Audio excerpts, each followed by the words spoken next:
Selalu ada hikmah. Masih balik lagi dengan narasumber kita yang luar biasa, Kak Nisa. Masya Allah. Kak Denis, aku Iya. ada pertanyaan boleh? Boleh tuh, silakan. Mangga. Kan perjalananku masih panjang nih ya, karena aku lulus S2 terus kerja dan sekarang jadi ibu dari satu anak gitu, Masya Allah. perempuan. Mungkin ada pesan-pesan buat aku dengan masih banyaknya mimpi ke depan. Masya Allah. Enaknya dalam Islam itu, Kak Nisa, nggak ada yang sia-sia ya. Kau sih kebayangin betapa besar pahala jariah dari ayah ibu ya. Dan juga dari Kak Nisa yang udah benar-benar berjuang. Yang kadang kita berjuang itu nggak melulu kelihatan di timeline hidup kita bahkan. Kan bisa jadi nanti ada orang tua yang punten. Bisa jadi pulang duluan ke hadapan Allah. Tapi kan dari sana dia bisa ngelihat bahwa oh anak saya sudah jadi orang baik. Toh nanti ujung-ujungnya kembali kumpul lagi di surga. Makanya setiap perjuangannya bismillah. Niatin untuk Allah. Niatin untuk mereka. Minimal kalau ada yang bilang kayak begini. Kalaupun lu benar-benar nggak peduli sama masa depanmu, minimal peduliin perjuangan orang tua kalian. Karena ketika kita berhasil nyenengin mereka, maka bismillah, orang tua ridho, Allah pasti ridho. Bahkan Ibnu Umar, sahabat Nabi pernah berkata, kalau kamu pengen Allah itu tersenyum kepadamu, letakkan senyuman di hati orang tuamu. Ya, maka sudah, satu dunia cinta sama kamu, hei. Tapi orang tamu pernah tersakiti, kecewa, ya Allah anakku kok kayak gini-gini banget. Demi Allah haram surga bagi kalian. Tapi kalau misalnya kita sudah jadi anak yang ya perjuangannya belum selesai, masih panjang sekali. Banyak sekali cita-cita yang belum tercapai. Bahkan ada yang mungkin belum nyampe di titik Kanisa.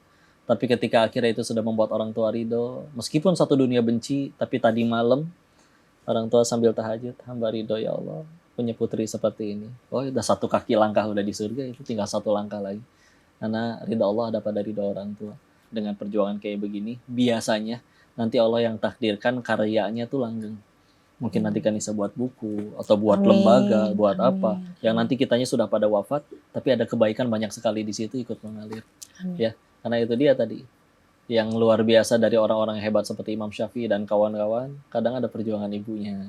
Yang ibunya ternyata beda dari yang lain, ayahnya beda dari yang lain. Dan ini semua tadi kalau lihat, oh ada semua nih dalam perjalanan hidup Kanisanya. Masya Allah.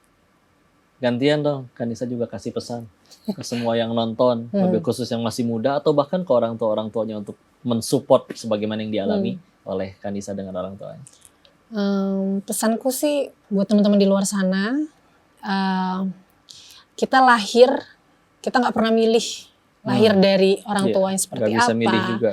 pendidikannya mereka apa, atau karir mereka itu apa, kita nggak pernah punya hak untuk memilih request ke Allah, itu kita nggak punya.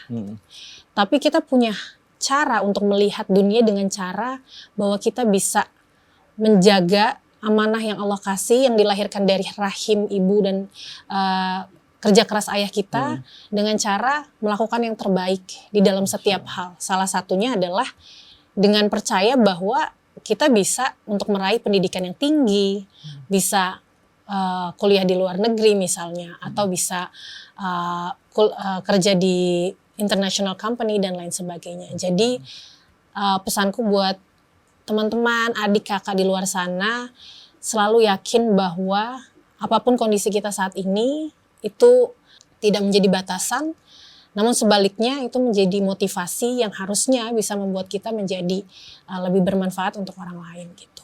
Masya Allah. Masya Allah. Keren banget Kanisa, alhamdulillah. Terima kasih inspirasinya.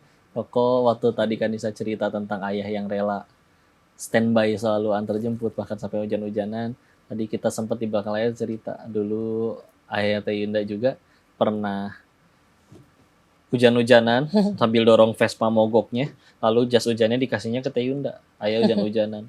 Ternyata hal yang kayak gitu ya, itu amat sangat nancep di hati anak-anaknya sampai bismillah membuat mereka berubah sudut pandangnya, cara hidupnya, betapa ingin membahagiakan merekanya. Dan tadi Masya Allah, itu sudah dilakukan oleh orang tua beliau. Makanya Masya Allah, wajar banget kalau misalnya Allah tolong diberikan kemudahan sampai di titik ini. Maka itu keren banget sekali lagi, Insya Allah. Cita-cita target ke depan berarti apa lagi nih, Kanisa? Mudah-mudahan Allah lapangkan urusan untuk bisa jadi akademisi ya. Makanya aku mau S3.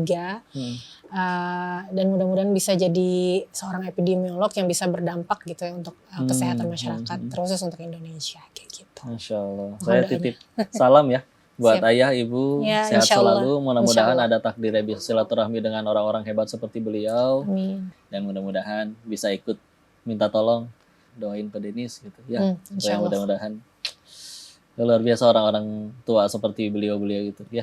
Maka harus minta orang baik seperti beliau mendoakan hidup kita. Insya Allah itulah dia inspirasi kita hari ini. Keren banget rasa perjuangannya Kanisa ini. Mudah-mudahan bisa menginspirasi semua yang nonton, yang muda bisa ikutin perjuangannya, yang sedang diuji jadi orang tua juga bisa mengikuti perjuangan orang tua beliau. Mudah-mudahan ada kebaikan yang bisa dipetik dari episode ini. Kita akan balik lagi di episode selanjutnya. Tetap di Sah, selalu ada hikmah. Assalamualaikum warahmatullahi wabarakatuh. Terima kasih banyak Kanisa. Terima kasih banyak. Alhamdulillah.